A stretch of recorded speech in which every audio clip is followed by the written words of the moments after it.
Si eres un luchador, Modelo es tu recompensa y este mensaje es para ti. Toleras un poco de todo para nunca defraudar a tu gente. Eres fuerte, eres valiente, eres el campeón del barrio. Eres una máquina de chambeo, una fuerza de la naturaleza. Contigo nadie se mete. Eres un real, un leal, un motor de productividad. Eres un luchador y Modelo es tu recompensa. Te has ganado hasta la última gota de esta rica lager dorada. Así que ponla en alto. Modelo, la marca de los luchadores. Todo con medida. Cerveza importada por Crown Imports, Chicago, Illinois.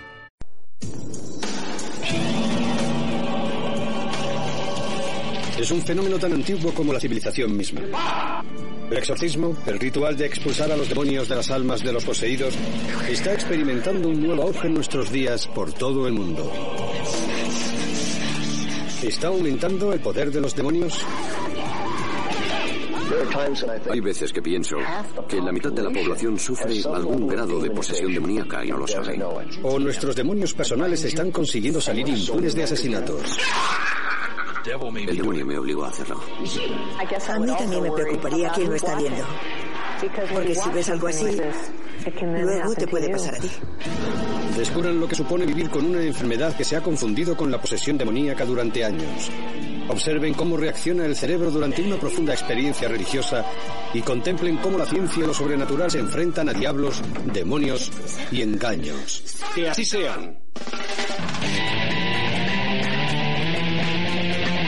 Revelaciones. Exorcismo.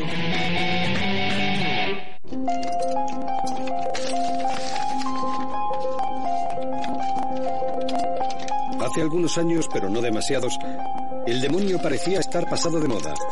Un concepto algo chocante, muy lejos de ser un ente malvado que se entromete en las vidas de las personas. La idea de que Satanás pudiera entablar una especie de combate cuerpo a cuerpo con el alma de una persona sonaba algo totalmente medieval. Eso fue antes de que una película titulada El Exorcista centrara su atención en un antiguo ritual católico y aterrorizara a toda una generación. La gente que veía El Exorcista empezaba a sentir náuseas también y a temblar e incluso vomitaba y se sentía mal. Solo con ver la película empezaban a pensar que ellos también podían estar poseídos. Empezaron a llegar avisos continuamente. La gente visitaba a los sacerdotes porque pensaba que podía ser poseída. La repercusión de la película en el imaginario colectivo fue enorme, desencadenando una infinidad de imitaciones y avivando una obsesión creciente por el satanismo. Hoy en día, el exorcismo está en plena forma y sigue prosperando en Roma. En una escuela del Vaticano, la prestigiosa Universidad Pontificia de Roma, los alumnos pueden asistir al nuevo curso de 2 meses sobre exorcismo. Algunos de ellos quieren convertirse en soldados que combatan en la guerra santa contra el mal, expulsando a los demonios que poseen a la gente. Entre los profesores más reputados se encuentra el padre Gabriel Nani, exorcista. La palabra latina para posesión significa sitio, asedio, una ciudad rodeada por un ejército. La persona sería la ciudad, el centro de la ciudad, la voluntad o el alma de la persona. Los demonios parecen destruir sistemáticamente todas las defensas de esa persona y controlan su voluntad. El antiguo ritual católico y la versión anglicana de la que vemos una grabación de la década de los 70 apenas han cambiado desde la Edad Media. El sacerdote o el pastor le pide al espíritu maligno que abandone el cuerpo en el nombre de Jesucristo. Pero no interactúa con el demonio de ninguna otra forma. Te desafío en nombre del Señor. Algo muy diferente a esto. Esta es la casa del Señor. Es propiedad del Señor. Son los fieles del Señor. No tienes derecho a estar aquí. Deja a esta gente en paz. Bienvenidos a uno de los multitudinarios seminarios sobre exorcismo de Bob Larson. Lo suyo es enfrentarse con el diablo cara a cara. Vamos a luchar contra el rechazo, el abandono. Larson es una figura polémica incluso entre los cristianos de los movimientos carismáticos y lleva 30 años practicando exorcismos. Una pareja, un amigo, un padre, un familiar que no se haya preocupado por nosotros como debería. Voy a enfrentarme a ti por lo que le has hecho a este hombre. Hay veces que pienso que la mitad de la población sufre algún grado de posesión demoníaca y no lo sabe. Estamos protegidos por el pacto de sangre original. ¿Me oyes, Satanás? Esta noche Larson está realizando un seminario en Pasadena, California, de demonios alimentándose de las debilidades humanas y acechando echando tras los ojos de los abatidos, los afligidos, los iracundos y los desorientados. La verdad es que a veces los demonios sois un poco torpes y os delatáis. Ahora sabemos que hay un espíritu maligno del que tenemos que deshacernos. La mayoría de los demonios se manifiestan a través del sufrimiento humano. Hay demonios asesinos, de ira, rechazo, furia y venganza. Las personas entierran sus sentimientos más profundos. Uno los sacarán y ahí empieza a crecer y crecer. Jezabel no tienes agallas para mirar a un hombre, Dios, mírame. No quiero mirarte. Mírame. No quiero mirarte. Abre los ojos, te lo ordeno en nombre de Cristo. Lo importante en un exorcismo no es que la gente cree por las películas. No se trata de llegar a echar un poco de agua bendita, sacar un crucifijo y gritar fuera. Hay que llegar a esta parte herida y furiosa de la persona y ayudarle a resolver ese problema para que el demonio ya no tenga dónde agarrarse. Jezabel, ya no te quiere. Vete, te lo estoy pidiendo. Vamos, díselo. Decidle estas cosas. ¿Dónde se pueden ir? ¡Fuera! ¡Fuera! ¡Fuera! ¡Fuera! ¡Fuera! ¡Fuera! ¡Fuera! ¡Fuera! ¡Fuera! ¡Fuera! No voy por ahí hablando con los demonios. Los interrogo cuando estoy practicando un exorcismo. Yo no hablaría con uno fuera de ese momento. Pero cuando estás haciendo un exorcismo, hay un punto en el que dejas hablar para obtener la información que necesitas para conseguir exorcizarlo. Los últimos 30 años, Larson asegura haber exorcizado más de 6.000 demonios. Sal ahora mismo en el nombre de Dios. ¡Suéltala! Imparte una media de más de 20 seminarios al mes y ha dado conferencias en 80 países. Salid. Demonios, salid. Heidi Lina lleva más de un año asistiendo a estos seminarios. Asegura que los demonios la atormentan desde que era una niña. Yo te libero. Cuando era muy pequeña, tenía pesadillas. Veía demonios aterradores en mi habitación. Me atacaban mientras dormía y me violaban. Era asqueroso, sucio y repugnante. Me despertaba y pensaba, ¿pero qué me está pasando? El Espíritu Santo. Quieto. Quieto. Te ordeno. He estado en psiquiátricos. He solicitado ayuda profesional. He hecho todo lo que me han dicho que hiciera. Pero no ha servido de nada. Y cuando empecé a venir aquí, comencé a sentirme aliviada poco a poco. Con cada exorcismo que se me practicaba, pensaba, empiezo a sentirme mejor. Vete, vete. Solo en el último año, a Heidi se le han practicado más de 50 exorcismos. Para los escépticos, el diálogo entre Heidi y Bob parece más bien otra cosa. Un espectáculo de hipnosis en el que una serie de personas sugestionables representan lo que un líder carismático les pide.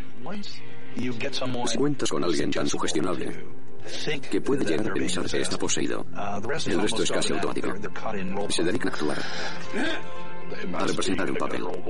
Pueden poner una voz gutural o mascullar unas frases que parecen un idioma desconocido, o temblar y convulsionarse. ¡Sal en nombre de Dios! Tirarse al suelo, patear y retorcerse. Pueden hacer muchas cosas con las que puede parecer que están poseídos, pero no es así. ¡No! Tiene una mira, un micrófono, unos focos, varios ayudantes y otras personas ya han sido exorcizadas. Las personas que están ahí están cargadas emocionalmente y conocen perfectamente el papel que tienen que representar. ¡No! ¡No! ¡No! No creo que él sea un estafador o un impostor de forma consciente y monte el papel. Él se lo cree y ellos también. Es un psicodrama. Se retroalimenta. Siéntelo. Vamos, vamos. Es pura psicología, nada más. Deja salir la ira. Y lo que es peor, la industria del exorcismo puede poner en peligro la salud física y mental de estas personas, según la opinión de la psicóloga Elizabeth Loftus. Me preocupan mucho los individuos que sucumben a esto, porque tal vez tengan un problema y tienen una cura real, que les ayudará realmente a largo plazo. Y en lugar de eso, están desperdiciando su tiempo y sus recursos en obtener una cura falsa, que está evitando que busquen una verdadera solución que podría cambiar sus vidas. Y además están sirviendo como ejemplo, como muestra, como prueba para otras personas que los vean y tomen el mismo camino hacia un mundo que tampoco los va a ayudar a ellos. ¿Qué está ocurriendo realmente? ¿Son personas realmente poseídas por el diablo? ¿O es el exorcismo un mero placebo espiritual que no soluciona los problemas reales de los afligidos o los enfermos mentales? La historia del exorcismo está plagada de descripciones de personas a las que se les habían diagnosticado enfermedades mentales o trastornos neurológicos, no una posesión demoníaca. Hoy en día la Iglesia Católica hace todo lo posible para asegurarse de que se descarten todas las enfermedades físicas mentales antes de que practique un exorcismo. Si la enfermedad no es espiritual o demoníaca, un exorcismo no la curará. Por otro lado, si los síntomas médicos o psiquiátricos desaparecen tras el exorcismo, queda claro que el causante era un demonio. La distinción está ahí, existe. Lo importante es no confundir las dos cosas. Antiguamente, uno de los trastornos que más se confundían con la posesión era el síndrome de Tourette, que no se ha identificado como una alteración cerebral hasta el último siglo. El síndrome de Tourette es un trastorno neurológico caracterizado por una serie de tics, movimientos y sonidos vocales involuntarios y repentinos que se producen repetidamente. El síndrome de Tourette se confundía antiguamente con la posesión demoníaca. Pienso que las razones de estos comportamientos parecen estar completamente separados y ser totalmente diferentes de la personalidad habitual del paciente. Y también el hecho de que son ataques repentinos, aparecen cuando menos te lo esperas, sin previo aviso. Y esos dos factores hacen que parezca que la persona tiene otra personalidad, o que hay mente que está actuando en su lugar. Es posible que el primer documento en el que se hace referencia al Tourette date de 1489. El diagnóstico fue una posesión demoníaca y el tratamiento recomendado un exorcismo. A otras personas con el síndrome se las tomó por brujas. Se ha comentado que durante los juicios de Salem, algunos de los niños que tenían comportamientos extraños podrían padecer síndrome de Tourette. Se decía que sufrían convulsiones, tenían tics y soltaban chillidos. También cuentan que una de las niñas se metió en una chimenea encendida y en esos pacientes puede surgir el impulso de autolesionarse. ¿Qué les ocurre realmente a Noel y a otras personas que padecen Tourette? Tenemos algunas pistas sobre los mecanismos del cerebro a los que puede estar asociado, pero realmente no sabemos por qué una persona tiene el síndrome y otra no, en lo que a la función cerebral se refiere. Pero parece como si los mecanismos habituales de control social se interrumpiesen momentáneamente sin que la persona quiera. Para las personas con Tourette, la pérdida de los mecanismos propios del control social es involuntaria y parte directamente del cerebro. La posesión, como sugieren los escépticos, puede ser una pérdida de control completamente voluntaria, pero también deja señales en el cerebro. En la Universidad de Pensilvania, en Filadelfia, el doctor Andrew Newburgh emplea técnicas de diagnóstico neuronal por imagen para ver cómo las experiencias religiosas afectan al cerebro. Lo que entendemos es cómo las distintas prácticas religiosas o espirituales, como la meditación o la oración, alteran lo que está pasando en el cerebro de esa persona mientras lo practica. Hoy, Newburgh está tomando imágenes del cerebro de Ramona Hill, que se ha convertido al pentecostalismo. ¿Es música gospel? Sí. En el punto más álgido de su éxtasis religioso, Ramona habla en lenguas desconocidas. Ella y el resto de los fieles creen que es una especie de posesión, en el que el Espíritu Santo habla a través de una persona. Para Newburgh, que ha estudiado experiencias de todo tipo, desde los monjes tibetanos meditando a las monjas católicas orando en éxtasis, es una oportunidad para comprobar cómo todas ellas afectan al cerebro. A Ramón se le introduce un pequeño catéter intravenoso en el brazo, a través del cual el doctor inyectará un marcador radiactivo. Este marcador llegará al cerebro y le permitirá obtener instantáneas de las partes que están activas. Una vez que se ha hecho un escáner de referencia, Ramona puede empezar su ritual y hablar en lenguas desconocidas. Los estudios del Dr. Newburgh con técnicas de diagnóstico por imagen muestran que algunos episodios espirituales intensos alteran el lóbulo parietal superior, que controla la habitación en el tiempo y el espacio. Durante la meditación o la oración, la información sensorial que llega a esta zona se bloquea. Eso es, en efecto, lo que le ocurre a Ramona. Cuando observamos este fenómeno de hablar en lenguas desconocidas, una de las cosas que vemos es que se trata de un acto ritual. Se pierde el sentido de uno mismo. En cierta medida, el espíritu divino se apodera de la identidad. Así que para el individuo no es una experiencia completamente diferente a una posesión, en el sentido de que pierde el sentido de sí mismo y se siente invadido o dominado por algo o alguien. Newburgh todavía no ha estudiado a ninguna persona supuestamente poseída por un demonio, pero sospecha que es muy probable que la experiencia sumamente ritualizada y rítmica de exorcismo provoque alteraciones similares en el cerebro. Con todo ese bombardeo sensorial se produce una alienación en la que la persona pierde el sentimiento de su identidad y se desconecta o se disocia de su personalidad habitual o de su forma de pensar. Esa estimulación rítmica produce una reacción que la lleva a un estado paralelo de conciencia. Si observamos a personas en este estado, parece que estuviesen poseídas por algo. Los tengo en mis manos. Tengo a toda la nación en mis manos. Así que la experiencia de la posesión puede parecer real, aunque los demonios no lo sean. Voy a ir a por el demonio por lo que hizo con mi vida. El exorcismo puede parecer una forma inofensiva de autoayuda, pero algunos psicólogos aseguran que hay muchos motivos para preocuparse. Dicen que puede desencadenar enfermedades mentales e incluso matarlo. Bollason insiste en que en los miles de exorcismos que ha practicado solo se han producido algunos cardenales o arañazos. Pero en las últimas décadas, los exorcismos han causado un alarmante número de heridas y muertes. Aparentemente porque se tiene la idea de que se puede expulsar a los demonios mediante la tortura. Se dice que ha habido exorcistas que han sacado los ojos e introducido crucifijos por la nariz o las gargantas de los poseídos. Los han golpeado, metido en hornos, estrangulado y asfixiado, con el supuesto objetivo de librarse de los demonios. Si repaso mentalmente las 3 décadas que llevo practicando exorcismos, miles y miles y miles de ellos, nunca he visto que a nadie se le hayan producido heridas y reversiones. Es cierto que a veces tenemos que sujetar a una persona y en ese momento puede hacerse arañazos o cardenales mientras la sujetamos para que no se haga daño a sí misma. Es lo más que puede pasar, algo temporal, pero nunca daños permanentes, porque sencillamente no lo consentiríamos. Es extremadamente raro que se produzcan muertes en los exorcismos, pero los psicólogos y los médicos insisten en que hay otro tipo de heridas mucho más profundas, las psicológicas. La doctora Elizabeth Loftus es una psicóloga cognitiva especializada en recuerdos falsos. Estudio tras estudio ha conseguido algo increíble, que algunas personas recuerden experiencias que nunca han tenido y por lo tanto estén convencidas de cosas sobre sí mismas que no son ciertas. Éramos un grupo de psicólogos que queríamos ir más allá, ver si se podía introducir un recuerdo totalmente falso. Teníamos una forma de hacer creer a la gente que cuando tenían unos 6 años se perdió en un centro comercial. Estaba asustado, llorando. Lo que hicimos fue decirles que habíamos hablado con su madre, su padre o sus hermanos y habíamos descubierto que de pequeño le había pasado algo y queríamos ver lo que podía recordar acerca del incidente. En el estudio comprobamos que aproximadamente una cuarta parte de las personas del estudio, adultos normales, se dejó llevar por la sugestión y empezó a recrear todo o parte de esa experiencia inventada de haberse perdido en un centro comercial.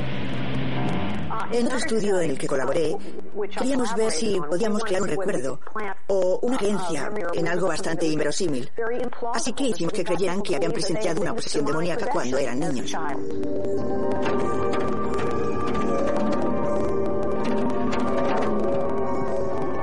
Si podemos hacer esto con una simple manipulación, contándoles historias sobre lo verosímil que podría ser algo, o un testimonio de que a ellos les ocurrió algo así, imagínense lo que puede conseguir una persona convencida y carismática para hacer creer a otras personas que están poseídas y que tienen que hacer algo al respecto.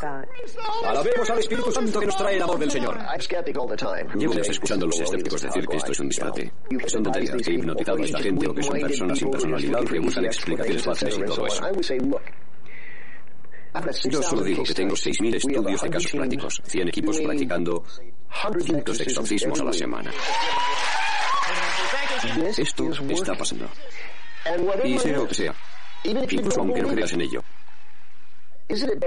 ¿no es mejor que estos individuos sean buenos padres, buenos miembros de la sociedad, en lugar de las potenciales bombas de relojería del mal que eran antes? ¿Hay sitio para el diablo en el mundo moderno? ¿O lo ignoramos bajo nuestra responsabilidad? ¿Son reales los exorcismos? En estos casos, todos necesitaríamos dedicarnos a la oración y a pedirle a Dios: Señor, si hay un demonio en mi vida, por favor, líbrame de él. Y si puedes, llámame. El exorcismo, como todos los caminos de la fe que ofrece la Iglesia, es una ventana abierta, llena de luz, en una habitación oscura de un mundo oscuro. Yo no creo en absoluto en que la gente pueda ser poseída por un demonio, porque no creo en los demonios. Lo que me preocupa es que haya personas con enfermedades neurológicas o neuropsiquiátricas que se puedan confundir con una posesión demoníaca y reciban un tratamiento inapropiado a través de un exorcismo. No tenemos que mirar más allá, en busca de personificaciones del mal. Basta con ver el mal que provocan los seres humanos. El diablo puede entrar en nuestras vidas e influir en ellas considerablemente. Está decidido a robar, matar y destruir todo lo que pueda. Lo que yo le diría a alguien que estuviera pensando en que le practicaran un exorcismo es que no malgastase su tiempo y su dinero. Si tienes un problema, acude a un profesional. Vivimos en el siglo XXI, la era de los avances científicos. Esto no es la Edad Media.